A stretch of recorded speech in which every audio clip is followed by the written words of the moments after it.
하나님의 은혜와 사랑과 평강이 이 시간 충만하기를 주의 이름으로 축복합니다. 몇 달 전에 에리미를 데리고 오려고 학교에 갔었습니다. 학교 끝나고 데리고 오려고 학교 시간에 맞춰서 데리고 갔는데, 그래서 예림이가 3시 반에 끝나서 기다리고 있는데 예림이보다 예은이가 먼저 나왔습니다. 예은이도 그 시간에 태권도장에 가려고 나왔던 것이죠. 그래서 제가 예은이한테 말을 걸었습니다. 예은아 어디가? 그랬는데 예은이는 학교에서 저를 아는 척을 안 합니다. 그래도 계속 말을 걸었죠. 예은아 어디가? 오늘 뭐 했어? 이러면 대답 안 할 걸 알고 계속 말을 걸었습니다. 근데 그 특유의 표정이 있습니다. 일부러 무표정하려 하는 그 표정이 귀여워서 말을 계속 걸었는데, 그 예은이 옆에 있던 돌봄 선생님이 예은이 손을 그 자기 쪽으로 끌어당기는 겁니다. 그러면서 예은이 태권도장 가요. 그러고 태권도 차량에 얼른 태우려 하는 겁니다. 그걸 보고 아, 돌봄 선생님이 나를 경계하는구나 라는 것을 깨달았습니다. 근데 그 선생님은 제가 예은이 아빠인 걸 모르는 상황이라서 그 선생님 입장에서는 어떤 이상한 남자가 예은이한테 말을 걸고 있는 것이고, 그 예은이는 모르는 남자가 말을 거니까 겁먹고 있다 생각을 했던 것 같습니다. 그래서 그때 저는 예은이 아빠가 아니라 그 어린애한테 말을 거는 이상한 아저씨가 되었던 것이죠. 근데 그 상황이 참 웃기면서도 오해에 받아서 씁쓸했던 기억이 있습니다. 근데 오늘 말씀이 그러한 말씀입니다. 하나님은 이스라엘의 하나님 되시고 그들의 아버지 되시는데 이스라엘이 하나님을 아는 척을 안 합니다. 하나님이 자신의 아버지이고 하나님 되심을 인정하지 않습니다. 그래서 이스라엘은 하나님을 따라가지 않고 거짓을 따라갑니다. 선을 행하지 않고 죄를 행하고 악을 행합니다. 그런 그들을 하나님은 어떻게 대해야 합니까? 오늘 말씀은 그런 그들을 향하신 하나님의 말씀입니다. 나를 아버지로 너희의 하나님으로 인정하지 않는 너희들에게 내가 이러한 일을 행하겠다는 하나님의 의지의 말씀이죠. 이 말씀을 살펴보면서 우리는 하나님을 나의 하나님으로, 나의 아버지로 바라보고 있는지 돌아보고 하나님을 나의 하나님으로 붙들고 의지하는 시간 되시기를 주의 이름으로 축복합니다.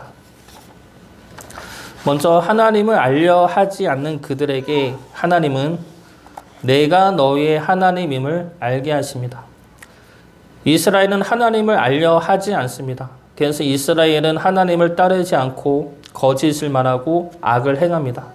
이스라엘이 거짓을 말하고 악을 행하는 이유가 하나님을 알지 못하기 때문이라는 겁니다.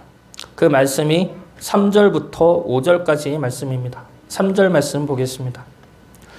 여호와의 말씀이니라 그들이 활을 당김같이 그들의 혀를 놀려 거짓을 말하며 그들이 이 땅에서 강성하나 진실하지 아니하고 악에서 악으로 진행하며 또 나를 알지 못하느니라. 여기서 나를 알지 못한다 라는 말씀은 나를 인정하지 않는다 라는 뜻과 동일한 말씀입니다. 그래서 이들이 거짓을 말하고 악을 행하는 이유는 하나님을 알지 못하기 때문에 또는 하나님을 인정하지 않기 때문이라 말씀하고 있는 것이죠. 이러한 말씀은 6절에서 한 번 더 반복해서 말씀하십니다. 6절 말씀 보겠습니다. 내가 사는 곳이 속이는 일 가운데 있도다. 그들은 속이는 일로 말미암아 나를 알기를 싫어하느니라. 여호와의 말씀이니라. 그들은 나를 알지 못하기 때문에 거짓을 말하고 악을 행하였는데 이제는 속이기 위해 하나님 알기를 싫어한다 말씀하십니다. 우리는 하나님을 알고 하나님을 믿습니다. 그런데 하나님을 안다는 것은 단순히 지식적으로 아는 것이 아니죠. 하나님이 나의 아버지 되심을 관계적으로 알고 믿고 의지하는 것입니다. 예찬이가 이제 엄마 아빠를 압니다. 말은 잘 못해도 엄마가 누구인지 아빠가 누구인지는 알고 있죠. 근데 그걸 알기까지 오랜 시간 동안 함께 있으면서 예찬이의 필요를 우리가 채워주었고 사랑해 주었습니다. 그래서 엄마가 누구인지, 엄마가 나에게 어떠한 존재인지를 알게 된 것이죠. 예찬이는 자신이 낯선 곳에 가면 엄마한테서 떨어지지 않으려 합니다. 병원 같은 곳에 가면은 엄마한테 계속 안아달라 이게 징징대죠. 그 상황과 그 환경이 그 아이에게 낯설고 두렵기 때문입니다. 근데 예찬이가 넘어지거나 어디 부딪혀도 엄마 아빠를 찾습니다. 아프니까 찾는 것이죠. 예찬이가 낯선 곳에서 들어올 때, 넘어져서 아플 때 엄마 아빠를 찾는 이유가 무엇입니까? 엄마가 나를 위해주고 나를 지켜주고 나를 사랑해주고 있음을 알기 때문입니다. 그래서 나를 사랑하는 엄마 품에 있으면 안심이 되기 때문이죠. 이것이 엄마를 안다라는 의미입니다. 우리가 하나님을 안다는 것도 이러한 의미이죠. 그저 하나님이 행하실 일들, 하나님의 이름, 하나님의 말씀을 아는 것이 아니라 하나님이 나의 아버지 되심을, 그래서 나에게 주신 그 사랑과 그 은혜와 역사하심과 이끄심을 아는 것입니다. 그래서 하나님이 나의 참된 아버지 되시며 나를 보호하시는 구원자 되심을 믿고 의지하는 겁니다. 하나님은 지금 이 말씀을 하고 계시는 것이죠. 하나님이 이스라엘의 아버지 되셔서 이끄시고 보호하시는데, 그러면 힘들고 아플 때마다 하나님에게 와야 하는데 왜 오지 않느냐라는 겁니다.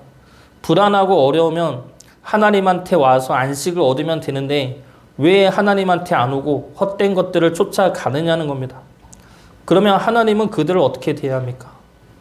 그들이 하나님을 아는 척을 안 하고 하나님을 아버지로 인정하지 않으니까 하나님도 같이 버려야 합니까? 아니라는 것이죠. 하나님은 그런 그들이 하나님을 알도록 하시겠다는 겁니다. 그들이 거짓을 말하고 악을 행하는 이유가 하나님을 모르기 때문이니까 하나님을 알게 하면 됩니다. 하나님이 나의 구원자 되시며 나의 참 아버지 되심을 알게 하면 되는 것이죠. 그래서 하나님은 그들에게 내가 너의 하나님이며 내가 너의 아버지임을 계속해서 말씀하시고 역사하시겠다는 겁니다. 자녀가 부모를 모른다고 해서, 인정하지 않는다고 해서 부모도 같이 자녀를 버리진 않죠. 그런 선택지는 보통의 부모에게는 없습니다. 오히려 자녀들이 부모를 인정할 수 있도록, 사랑할 수 있도록 더 큰 관심과 고민과 사랑을 행하는 것이 부모의 마음입니다. 보통의 부모도 이러한데 하나님의 마음은, 하나님의 사랑은 오죽하겠습니까? 이스라엘이 하나님을 모르고 인정하지 않아도 하나님은 그들을 버릴 수 없습니다. 하나님은 그들이 하나님을 알 수 있도록 끊임없이 말씀하시고 역사하시고 사랑하시고 은혜를 부어주십니다. 그래서 그들이 하나님 안에서 생명을 누리고 평강과 안식을 누릴 수 있게 하십니다. 하나님의 이러한 사랑과 열심은 지금 우리에게도 부어지고 있는 사랑이고 열심입니다. 하나님이 우리의 구원자 되시며 생명 되시며 보호자 되심을 알게 하십니다. 하나님을 알고 믿고 의지하는 것이 우리에게는 기쁨이고 평강입니다. 거짓과 악에 이끌려 하나님을 떠나지 마시고 하나님을 나의 아버지로 믿고 의지하심으로 하나님 안에서 참된 평강을 누리시기를 주의 이름으로 축복합니다.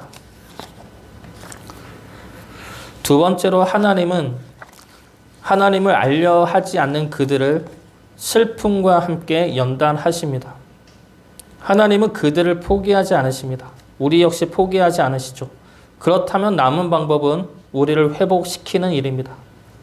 다시 하나님의 자녀로, 하나님의 거룩한 백성으로 회복시킵니다. 그런데 그 과정이 우리에게는 연단이 될 수가 있습니다. 7절 말씀 보겠습니다. 그러므로 만군의 여호와께서 이와 같이 말씀하시되 보라 내가 내 딸 백성을 어떻게 처치할고 그들을 녹이고 연단하리라.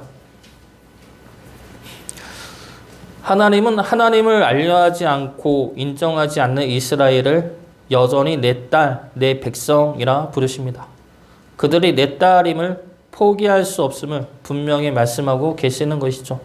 그래서 녹이고 연단하겠다 말씀하십니다.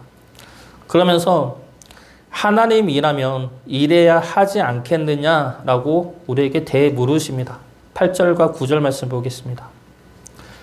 그들의 혀는 죽이는 화살이라 거짓을 말하며 입으로는 그 이웃에게 평안을 말하나 마음으로는 해를 꾸미는도다.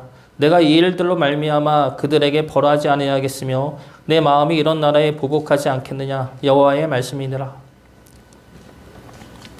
내 딸들이 사람을 죽이며 거짓을 말하며 마음으로는 해를 꾸미고 있다. 그런 그들을 아버지 되는 내가 가만히 내버려 두어야 하느냐?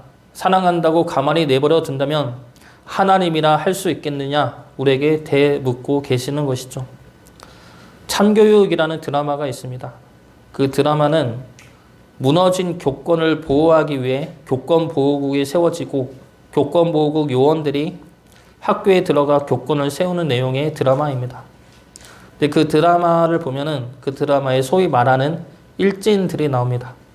친구들을 괴롭히고 때리고 마약을 강제로 판매하는 일진들이 나오는데 이 일진들인 촉법 소년들이라 죄를 지어도 감옥에 가지 않습니다. 근데 현실은 감옥에 가지 않고 소년원에 갔다가 나오게 되는 것이죠. 그런데 드라마에서는 그들을 감옥에 보냅니다. 그러자 그들의 부모들이 와서 따집니다. 촉법 소년인데 왜 감옥에 가두냐? 아이들이 모르고 한 것인데 왜 이렇게까지 하느냐? 이런 식의 말을 합니다. 그 말을 들은 교권보호국 장관이 부모들에게 이렇게 말을 합니다. 다른 사람에게 피해를 주면 안 된다. 다른 사람을 아프게 하면 안 된다. 이거 다 당신들이 가르쳤어야 하는 거야. 부모가 가르쳤어야 한다 말하는 것이죠. 부모라면 자녀를 바른 길로 인도하고 가르쳐야 합니다. 자기 자녀들이 잘못된 길을 가도 보호만 하고 위해 주기만 하면 그 자녀들은 자신들이 무엇을 잘못했는지 모르게 됩니다. 그리고 잘못을 해도 된다 생각하게 되죠. 이런 드라마를 보면은 모두가 다 촉법 소년을 감싸는 부모가 잘못되었다 말을 합니다. 그런데 우리가 그런 부모라면 어떻습니까? 촉법 소년들이 촉법을 이용해 범죄를 저지르는 것처럼 우리 역시 하나님의 은혜와 사랑을 이용해 죄를 범하고 악을 행한다면 우리 아버지 되시는 하나님은 그런 우리를 어떻게 대해야 합니까? 하나님은 사랑의 하나님이시니까 우리를 용서하고 보호해 줘야 합니까? 그것이 올바른 하나님의 모습이겠습니까? 하나님은 지금 이스라엘에게 그리고 우리에게 이러한 질문을 하고 있는 겁니다. 자녀가 잘못된 길을 가고 있다면 부모는 어찌해야 하느냐라는 겁니다.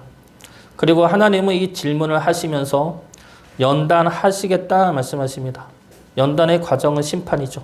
11절 말씀 보겠습니다. 내가 예루살렘을 무더기로 만들며 승냥이 굴이 되게 하겠고 유다의 성읍들을 황폐하게 하여 주민이 없게 하리라. 이 말씀은 하나님이 이렇게 심판하시겠다는 말씀인데 이 심판은 파멸의 목적이 아니라 연단이 목적입니다. 하나님의 사랑하는 딸들을 버리거나 포기하지 않았기 때문에 주어지는 연단이고 다시 거룩하게 회복시킬 연단입니다. 그런데 하나님은 이 연단을 슬픔 가운데 행하십니다. 그러므로 이 연단이 결코 하나님이 원하는 연단이 아님을 보여주고 계시는 것이죠. 10절 말씀 보겠습니다. 내가 산들을 위하여 울며 부르짖으며 광야 목장을 위하여 슬퍼하나니 이는 그것들이 불에 탔으므로 지나는 자가 없으며 거기서 가축의 소리가 들리지 아니하며 공중의 새도 짐승도 다 도망하여 없어졌습니다. 산들을 위하여 광야 목장을 위하여 우신다는 것은 그것이 아까워서 우시는 것이 아닙니다. 산들과 광야 목장과 가축과 공중의 새와 짐승은 우리를 위하여 창조하신 하나님의 선물이죠. 그것들을 위해 우리가 있는 것이 아니라 우리를 위해 그것들을 하나님이 창조하신 겁니다. 그런데 그것들이 황폐해진 것을 보시고 슬퍼하시고 우십니다. 이것은 그것들의 황폐함을 통해 하나님과 이스라엘 백성들과의 관계가 무너진 것에 대한 슬픔과 그로 인해 이스라엘이 겪게 되는 아픔과 고통에 같이 아파하심으로 우는 것입니다. 우리 아이들에게 그 장난감을 사 주었을 때는 아이들이 그 장난감을 갖고 즐거워하는 모습을 보기 위해서입니다. 아이들이 좋아하고 기뻐하면은 부모들의 마음도 즐겁고 기쁘죠. 그런데 그 장난감을 아이들이 놀기만 하고 안 치우면 어떻습니까? 화가 나게 됩니다. 그래서 제가 치우라고 몇 번을 이야기해도 안 들으면 그 장난감을 버립니다. 그렇게 해서 버린 장난감이 꽤 됩니다. 그걸 보고 아내는 버릴 거 왜 사주냐고 아까워하지만 버리는 저도 마음은 아프죠. 장난감을 버리면서 드는 마음은 이 아이들이 좋아하기를 바랬는데 이 장난감이 슬픔이 되고 아이들한테 좋은 아빠가 되고 싶었는데 이 장난감을 버림으로 무서운 아빠로 보여지게 되어 마음이 아프게 되죠.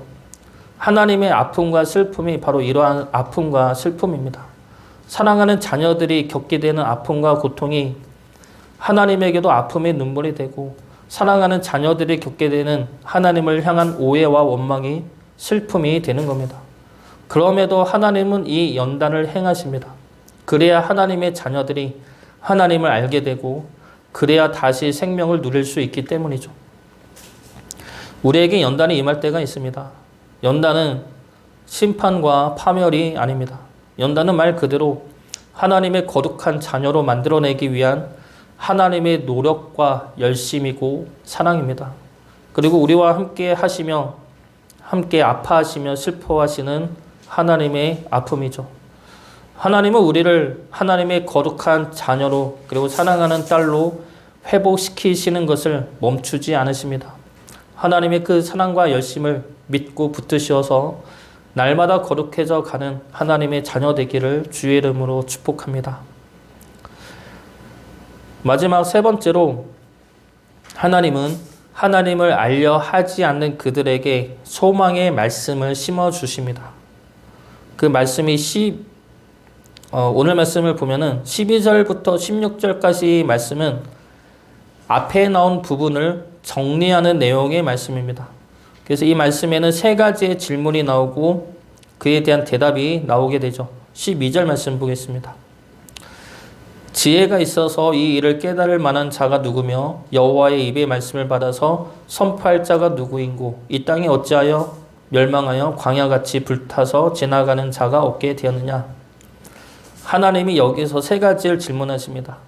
지혜가 있어서 이 일을 깨달을 만한 자가 누구냐. 하나님의 말씀을 받아서 선포할 자가 누구냐. 이 땅이 어찌하여 멸망하였느냐. 세 가지 질문에 대한 대답이 13절과 14절 말씀입니다. 13절과 14절 말씀 보겠습니다. 여호와께서 말씀하시되 이는 그들이 내가 그들의 앞에 세운 나의 율법을 버리고 내 목소리를 순종하지 아니하며 그대로 행하지 아니하고 그 마음의 완악함을 따라 그 조상들이 자기에게 가르친 바알들을 따랐습니다. 이 말씀은 이 땅이 멸망한 이유에 대한 말씀입니다. 그 이유는 그들이 내 율법을 버리고 내 목소리를 순종하지 않았기 때문이다 라고 말씀하시죠. 이것은 이 땅이 멸망한 이유에 대한 대답이지만 동시에 12절에서 던진 질문 모두에 대한 대답입니다. 지혜가 있는 자가 누구냐? 이에 대한 대답이 하나님의 말씀을 붙들고 하나님의 말씀을 순종하고 행하는 자입니다. 하나님의 말씀을 받아 선포할 자 역시 마찬가지이죠. 하나님의 말씀을 붙들고 하나님의 말씀대로 순종하여 행하는 자입니다. 이 땅을 지킬 수 있는 자 역시 하나님의 말씀을 붙들고 순종하고 행하는 자입니다. 그런데 하나님은 지금 이 말씀을 왜 하고 계십니까? 이 말씀은 이스라엘이 심판을 받게 된 것에 대하여 정리하는 내용의 말씀이죠. 그런데 지금 이스라엘은 아직 심판을 받지 않은 상황입니다. 심판을 받지 않은 상황에서 심판 이후에 정리하는 내용의 말씀을 하고 계시는 겁니다. 그렇기 때문에 듣는 대상도 지금의 이스라엘이 아닙니다. 심판 이후의 사람들에게 하는 말씀이죠. 하나님이 지금 이 말씀을 이런 상황에서 기록하는 이유가 무엇입니까? 바로 우리들을 위해서입니다. 하나님은 지금 이스라엘이 심판을 받게 된 이유와 지혜 있는 자가 누구인지를 알려주시면서 심판 이후의 회복과 소망을 말씀하고 계시는 겁니다. 그리고 동시에 우리가 그러한 잘못을 범하지 않도록 하나님에게 슬픔의 자녀가 아니라 기쁨의 자녀가 되기를 바라는 마음으로 이 말씀을 기록한 것입니다. 그래서 우리는 이 말씀을 이스라엘을 향한 하나님의 말씀이 아니라 바로 나를 위한 하나님의 말씀으로 보아야 한다는 것입니다. 하나님을 알지 못하는 이스라엘로 인해 아파하시고 슬퍼하시는 하나님의 마음과 그들을 우시면서 연단하시는 하나님의 괴로움이 나에게도 똑같이 향하고 있음을 깨달아야 한다는 겁니다. 우리는 어떻습니까? 우리는 하나님을 나의 하나님으로, 나의 아버지로 알고 있습니까? 우리는 하나님의 마음을 아프게 하고 있는 자녀입니까? 아니면 하나님의 기쁨이 되는 자녀입니까? 우리가 하나님의 마음을 아프게 하든 기쁘게 하든 하나님은 우리의 아버지 되시며 우리를 사랑하십니다. 우리를 사랑하시어 우리를 포기하지 않고 거룩한 자녀로 다듬어 가시는 하나님의 사랑과 열심을 기억하시어 우리 또한 하나님을 나의 하나님으로, 나의 아버지로 믿고 의지하며 살아가는 주의 자녀 되시기를 주의 이름으로 축복합니다.